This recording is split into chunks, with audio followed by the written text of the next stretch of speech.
할렐루야. 네, 현장에서 그리고 온라인에서 함께 예배하는 모든 우리 광야는 성도님들을 환영하고 축복합니다.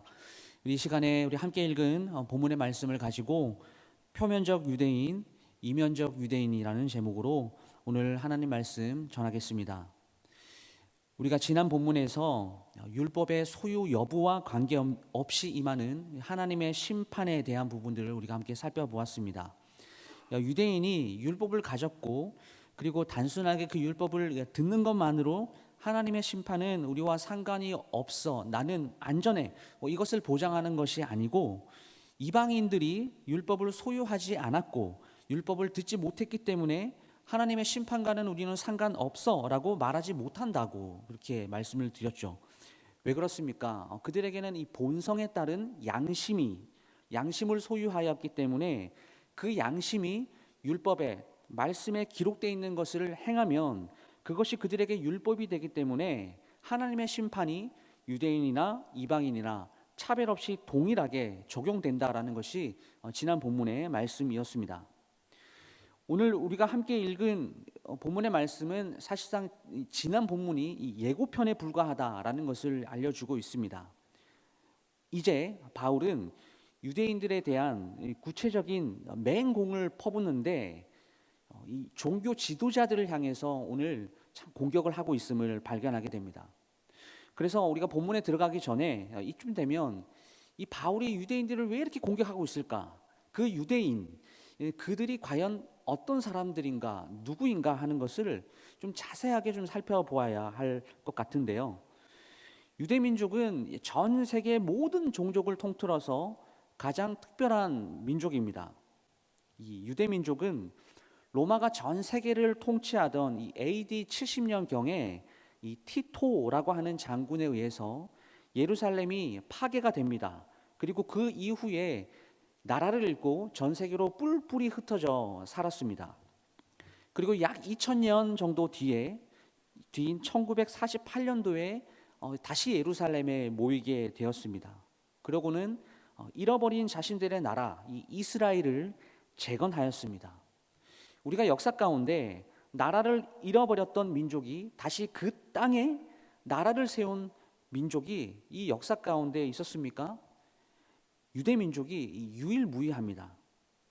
그렇다면 이 유대인이라고 하는 이 이름은 대체 어디서부터 유래가 된 것일까요? 그것은 야곱의 12 아들 중에 한 명이었던 유다에서 비롯되었습니다. 유다라고 하는 이름의 뜻은 찬송이라는 뜻을 가지고 있습니다. 그렇다면 이 유대인이라고 하면 어떤 민족들일까요? 우리가 생각해 볼 수가 있죠. 하나님을 찬송하는 민족, 하나님께만 영광 올려드리는 민족, 그런 민족인 것이죠. 또한 그들은 우리가 가지고 있는 이 구약의 율법을 가장 먼저 하나님께 직접 받은 민족입니다. 모세라고 하는 이 불세출의 지도자를 통해서 하나님은 이들 민족에게 십계명이라고 하는 율법을 주셨습니다. 지금 시대에 이 그리스도를 믿는 이 신구약 66권을 이 정경으로 받아들이는 모든 민족은 사실상 유대인들에게 주어진 말씀을 간접적으로 받은 사람이라고 할 수가 있겠죠. 그러니 이들이 가지고 있었던 그 민족적인 자부심이 얼마나 강했겠습니까? 그리고 본문에도 나와 있지만 유대인들은 이 할례라는 것을 행했습니다. 유대인들에게 할례라는 것은 내가 아브라함의 정통 후손이라고 하는 그 육체에 새긴 증표입니다. 그러므로 할례는 이스라엘 민족 자부심의 극치라고 표현할 수가 있어요. 이것은 우리는 하나님의 선택받은 민족이라는 것을 나타내는 육체적인 증표입니다.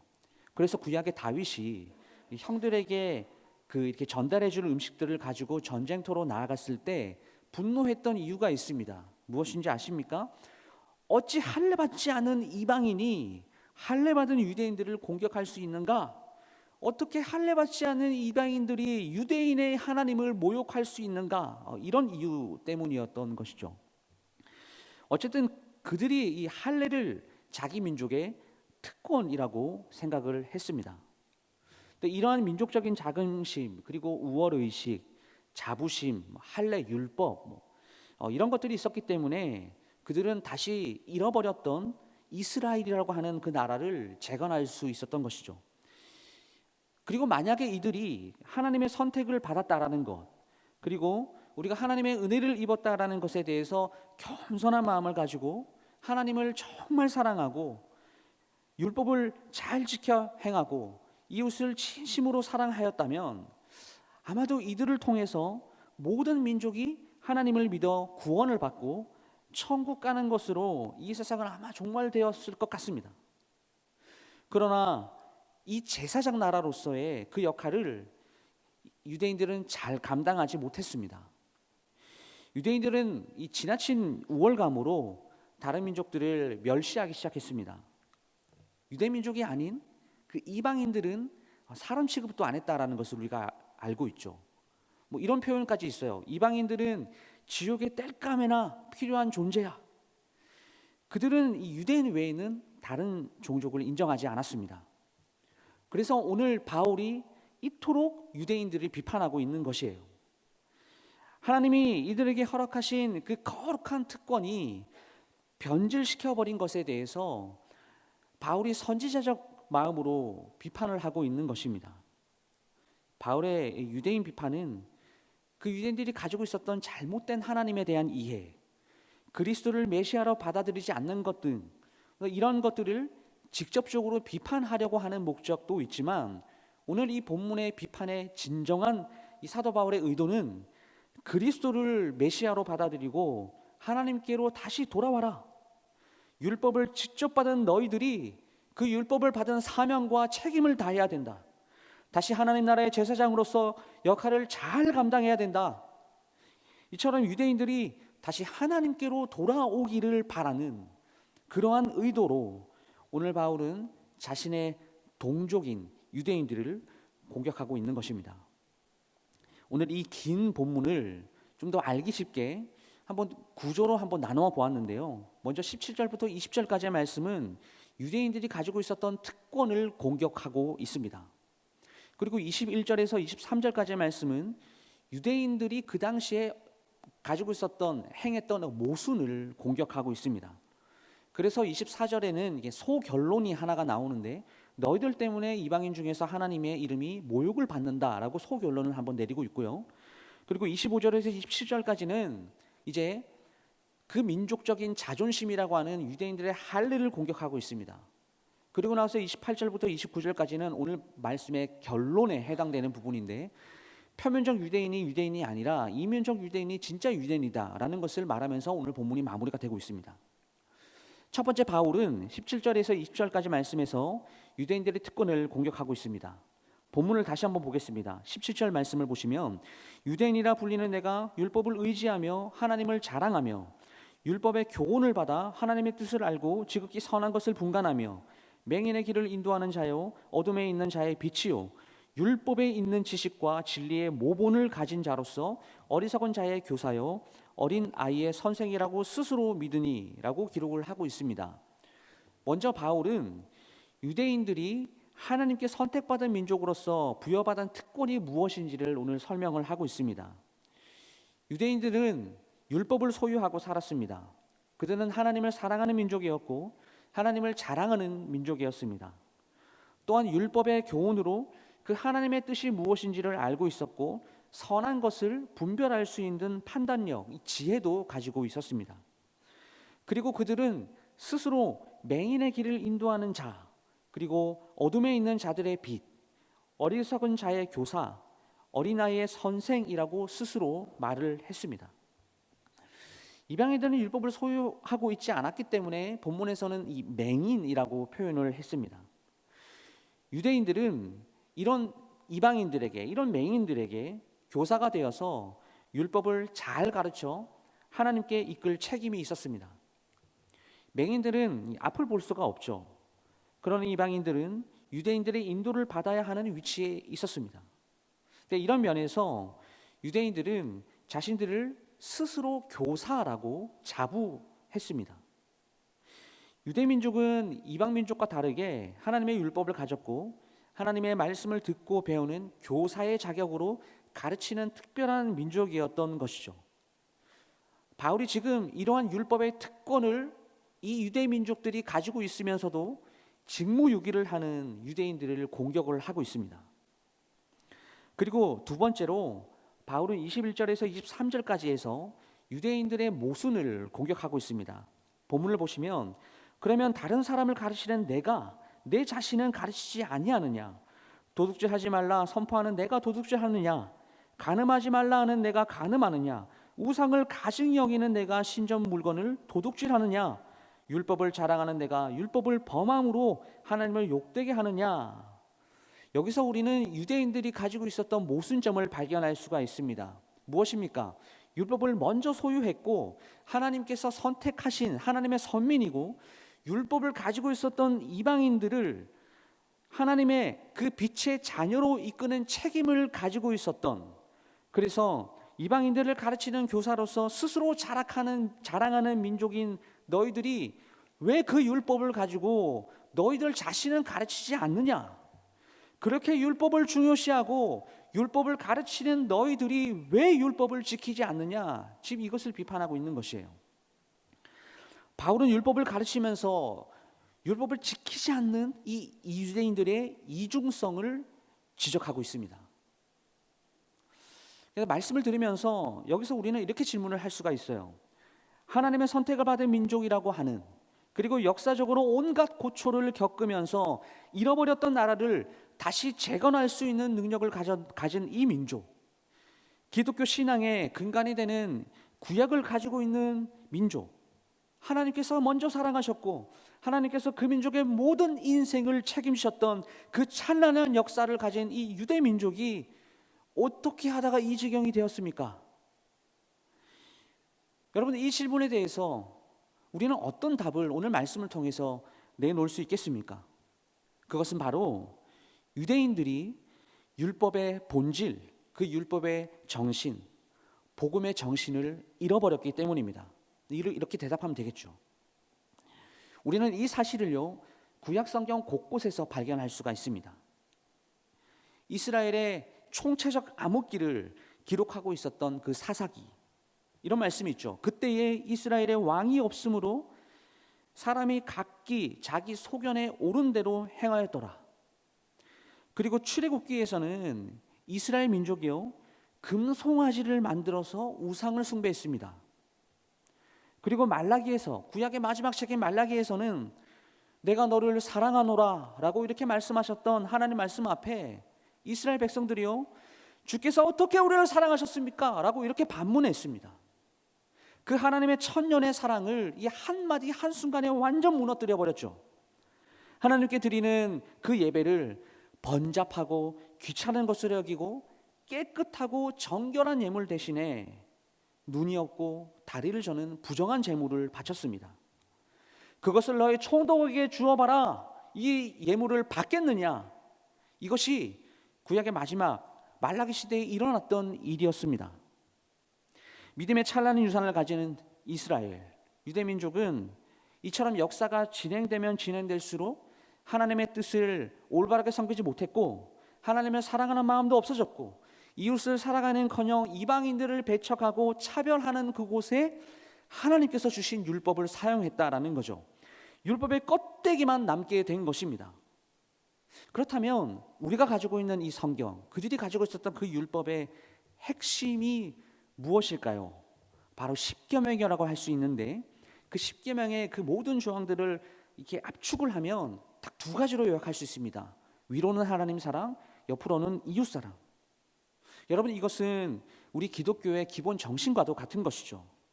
그래서 오늘 본문 말씀에 도둑질하지 말라고 하는 그 율법의 십계명의 계명을 가져와서 이야기하고 있는 너희들이 도둑질을 하고 있고, 간음하지 말라고 하는 너희들이 간음하고 있고, 우상 숭배하지 말라고 하는 너희들이 우상 숭배하고 있다고 오늘 사도 바울은 그들을 책망하고 있는 것입니다. 오히려 율법을 자랑하는 너희들이 율법을 범함으로 어떻게 하나님을 이렇게 욕되게 할 수 있느냐? 하나님을 찬양해야 할 그 민족이 오히려 하나님의 영광을 가리고 있다라는 것이죠. 사랑하는 여러분, 오늘 본문은요, 스스로 남들은 가르치면서 정작 자신들은 그 말씀을 지키지 않는 유대민족의 종교 지도자들을 향하여 던지고 있는 메시지입니다. 그렇다면 이 말씀을 가지고 이 말씀을 묵상해 볼 때 오늘날 시대에도 이것을 그대로 한번 적용해 볼 수가 있어요. 아무리 종교 지도자라고 해도 하나님의 율법을 누구보다도 잘 알고 있는 그것을 사람들에게 가르치는 위치에 있다라고 할지라도 그것이 그들로 하여금 하나님의 심판을 면할 수 있는 면죄부 역할을 할 수 있습니까? 아니죠. 하나님의 진노와 심판은 그 누구도 예외일 수 없습니다. 목사라고 할지라도 그 직분 자체가 심판을 면하게 하는 도구가 되지 않는다라는 것이에요. 또한 오늘 유대인들을 보면서 오늘날 우리에게도 주시는 하나님의 교훈이 있다라고 묵상이 되었습니다. 첫 번째는 율법을 가르치는 이 유대 종교 지도자들의 모습을 보면서 오늘날의 교회 지도자들의 모습이 어떠해야 하는지 생각을 해보게 돼요.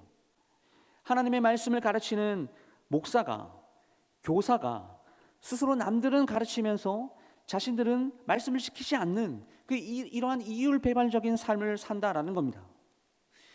이것은 여기 서 있는 저도 이 부분에서 자유로울 수가 없습니다. 언론 매체를 통하여 듣고 있는 소식을 보십시오. 몇 년 전에 대유행했던 여러분 미투 운동 아시죠? 이게 정치, 문화, 교육계까지 갔다가 이게 한때 종교계까지 넘어왔습니다. 그런데 그것이 지금도 쭉 유지가 되고 있어요.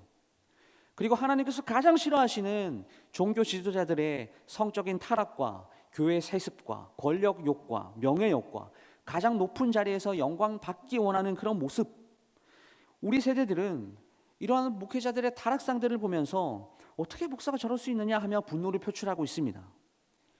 순수하게 그리스도의 복음을 이 강단 가운데서 전파해야 할 목회자들보다요 마음에 울림을 주는 그런 유머러스하고 성도의 구색에 맞는 헌금을 어떻게 하면 많이 거둘 수 있을까를 고민하는 그 감동적인 설교, 심판보다는 축복만을 쏟아내는 설교, 청년들에게 믿음과 신앙을 가르쳐주는 것이 아니라 교회를 위한 봉사와 희생만을 강요하는, 그래서 그것이 하나님을 사랑하는 방법이다라고 세뇌시키는 그런 말도 안 되는 말씀들이 강단에서 얼마나 지금 많이 선포되어지고 있습니까? 이것이 지금 우리가 보고 있는 종교 지도자들의 모습입니다. 그 결과로 교회 안에 청년들을 비롯해서 수많은 젊은 세대들이 이런 모습에 실망하고요, 실제 교회를 지금도 많이 떠나고 있어요. 그런데 모든 목회자들이 다 그런 것은 아닐 겁니다. 지금도 이름도 빛도 없이 묵묵하게 소외된 자, 약자들을 위해서 희생하며 성도와 함께 하나님께서 원하시는 교회 모습을 회복하려고 발버둥 치며 사역하시는 목사님들 많이 계실 거예요. 알고 있습니다. 두 번째는 이런 것들이 어떤 종교 지도자들 뿐이겠습니까? 부인하기 싫지만 어떤 의미에서 오늘날의 기독교와 그리스도인들을 통해서 이 당시의 유대인들과 같은 모습들을 발견하게 됩니다.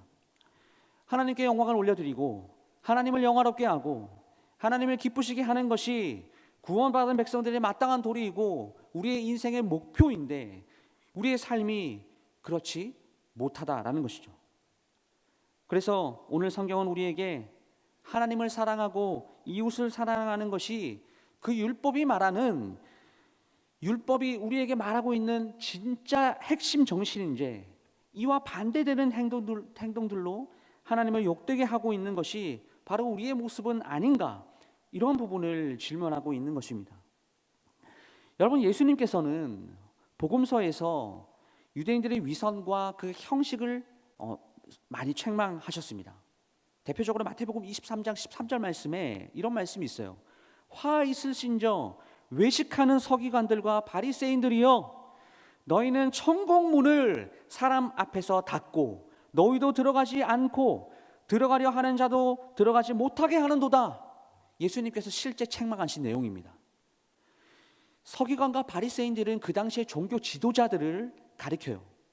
그런데 이들이 천국문을 닫아버렸다라고 이렇게 이야기를 하는 것입니다.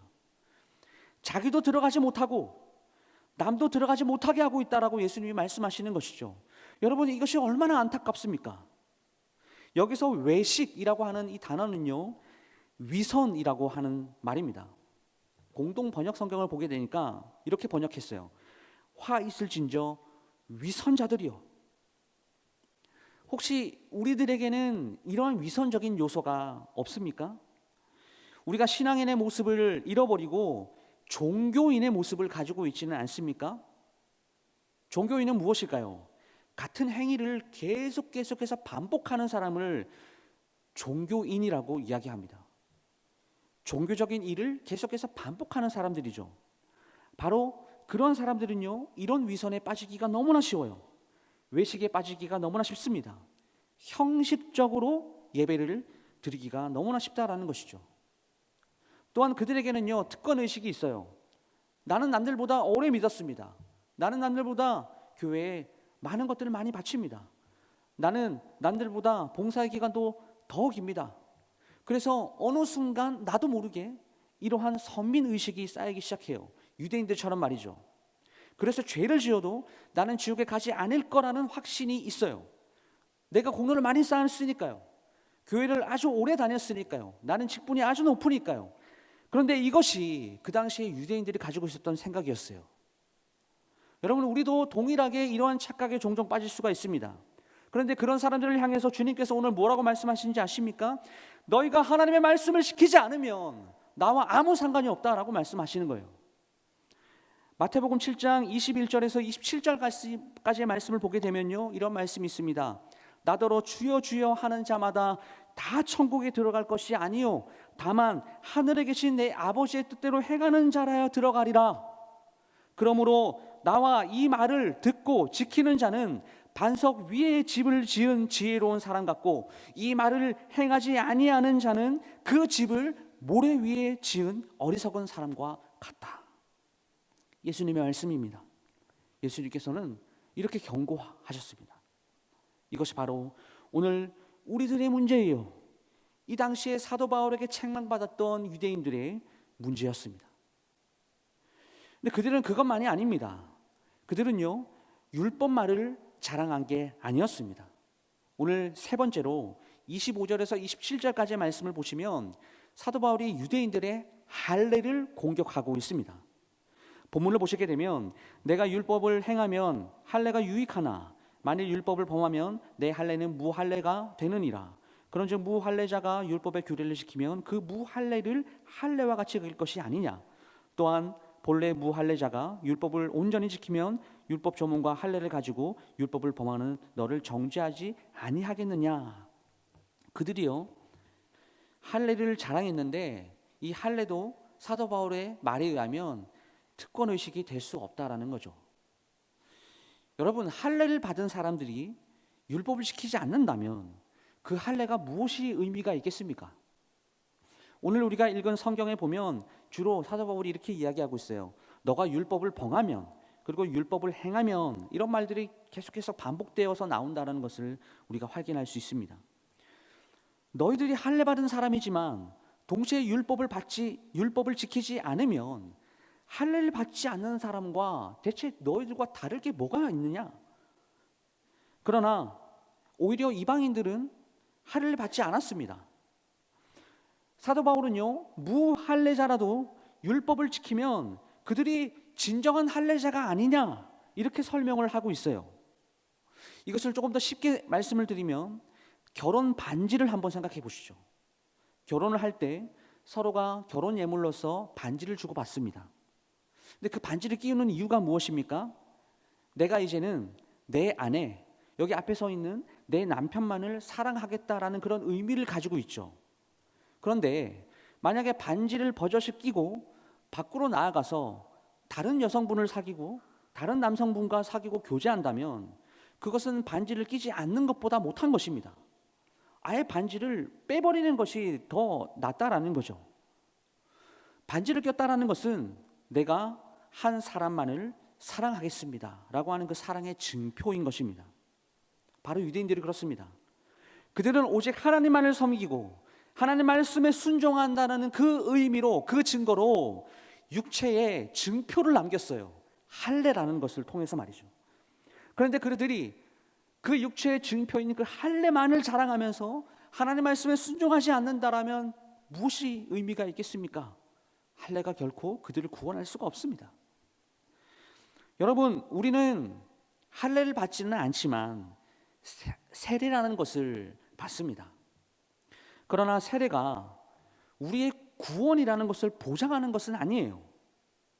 세례받은 이후에, 아니 세례받기 전이라도 먼저 선행이 되어야 되는 과정은 내가 예수 그리스도를 내 구주로 영접하고 그분이 내 인생의 주인이 되셔서 내 죄를 그의 보혈로 씻었다라는 그 사실을 우리가 믿을 때에 우리가 구원받을 수 있다라는 것을 믿으시기를 주님의 이름으로 축원합니다. 그러므로 우리는 오늘과 같이 예배 가운데 나아올 때요, 우리가 주님 앞에 나아갈 때 항상 이러한 심정으로 나와야 되는 것입니다. 하나님, 내가 죄인입니다. 내가 정말 수많은 죄들을 지어가면서 인생의 구제불능, 아무런 소망이 없는 나는 죄인입니다 라는 사실이 이 예배 가운데 고백되어져야 되는 것이에요.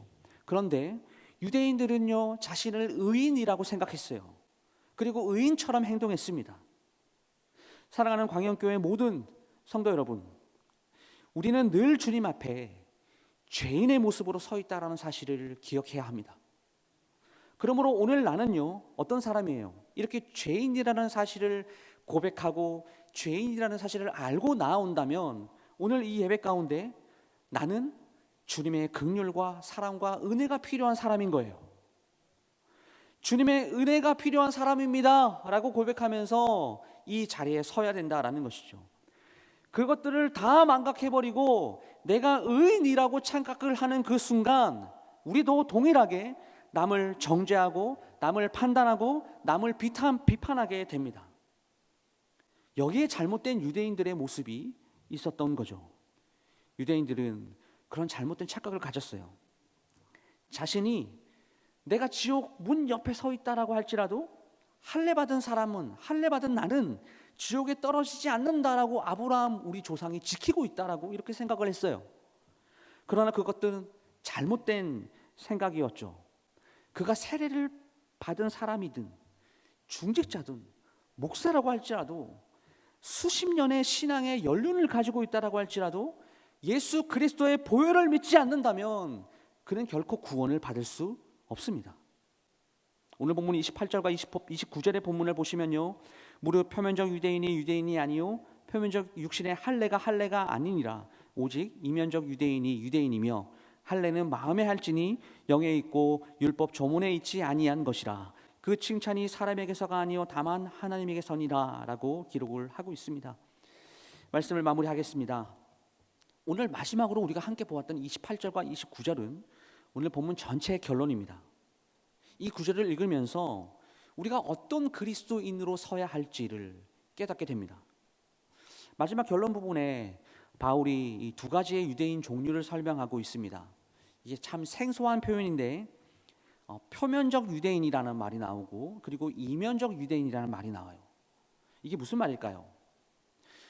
여러분, 이 표리부동이라고 하는 사자성어를 들어보셨죠? 표라고 하는 것은 바깥을 의미합니다. 그리고 리라고 하는 것은 속을 의미합니다. 그래서 표리부동하다라고 하는 말을 쓸 때는 겉과 속이 다른 사람을 말할 때, 겉과 속이 다를 때 우리가 이 표현을 써요. 본문에서는 겉모습만 유대인이라고 하는 사람을 표면적 유대인이라고 지금 표현을 했습니다. 그러나 속 사람이 유대인답게 살아가고 하나님 말씀에 순종하는 사람들을 오늘 본문에서는 이면적 유대인 혹은 내면적 유대인이라고 합니다. 무슨 말일까요? 겉으로 보이는 모습보다는 속이 더 중요하다라고 하는 것이죠. 사랑하는 성도 여러분, 우리 모두는 과연 어떤 그리스도인입니까? 형식만 중요하게 생각하고 겉모습만 그리스도인의 어떤 냄새를 풍기는 정도로만 살고 계십니까? 아니면 나의 속이 진정으로 예수 그리스도를 닮은 사람으로 살고 계십니까? 살아내고 계십니까? 표면적 유대인이 아니요 표면적 육신의 할례가 아니니라 오직 이면적 유대인이 유대인이며 할례는 마음에 할지니 영에 있고 율법 조문에 있지 아니한 것이니라. 육체의 할례가 진정한 할례가 아니다라는 것이에요. 참된 할례는 무엇이겠습니까? 나의 육체의 가죽을 벗겨가면서 그렇게 증표를 새기는 것이 참된 할례가 아니라 진짜 할례는 내 마음속에 있는 가죽을 베어내는 것이죠. 내 마음의 정욕을 베어내는 것입니다. 내 마음의 욕망을 베어내는 것이고 내 마음의 죄를 베어내는 것이에요. 그리고 내가 거듭나서 성령의 인도를 받는 그 삶이 바로 내면적 유대인, 이면적 유대인이라고 말하고 있습니다. 이면적 유대인만이 진정 율법을 존중하고 그 하나님의 말씀을 순종해서 지킬 수 있다라고 말을 하고 있는 것이죠. 여러분, 순종이 없는 율법, 순종이 없는 할례는 아무 의미가 없습니다.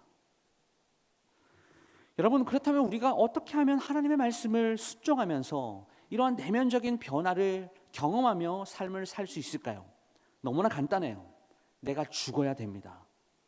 죽지 않으면 내가 변하지 않습니다. 우리는 껍데기만 유대인으로, 껍데기만 그리스도인으로 살아갈 수밖에 없는 것이죠. 그렇다면 내가 어떻게 죽을 수 있을까요? 이 질문에 대해서 갈라디아서 2장 20절이요 너무나 잘 설명하고 있습니다. 함께 말씀을 보겠습니다. 내가 그리스도와 함께 십자가에 못 박혔나니 그런즉 이제는 내가 사는 것이 아니요 오직 내 안에 그리스도께서 사시는 것이라. 우리 다 같이 한번 읽어볼까요? 이제 내가 육체 가운데 사는 것은 나를 사랑하사 나를 위하여 자기 자신을 버리신 하나님의 아들을 믿는 믿음 안에서 사는 것이라. 아멘. 우리 안에 누가 살고 계십니까? 바로 그리스도께서 살아 계십니다. 성령께서 우리와 함께 계십니다. 그렇다면 반대로 이렇게 질문 드려볼게요. 그리스도께서 살아 계십니까? 아니면 내가 살아 있습니까? 여러분 안에 내가 죽고 그리스도가 살아 계십니까? 아니면 그리스도가 없고 내가 살아 있습니까? 여러분, 우리의 신앙생활은요, 이것이 너무나 중요해요. 내가 나를 주관하고 내가 나를 지배한다면 나는 어디까지나 표면적 그리스도인, 껍데기만 그리스도인 뿐입니다. 진정한 그리스도인은 내 자아가 죽어야 하는 것이요, 바로 그리스도가 지배하고 성령께서 나를 통치하셔야 하는 겁니다.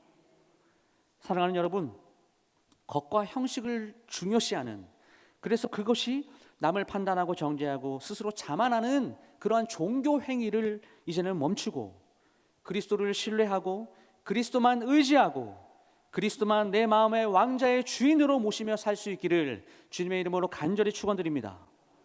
그래서 하나님의 이름을 더 이상 우리가 욕되게 하지 말고 나의 삶을 통해서 하나님의 영광을 드높여 이 세상 사람들까지 그 선한 영향력을 미치며 살아가기를 소망하는 우리 사랑하는 모든 광양교회 성도님들이 다 될 수 있기를 주님의 이름으로 축원합니다. 기도하겠습니다.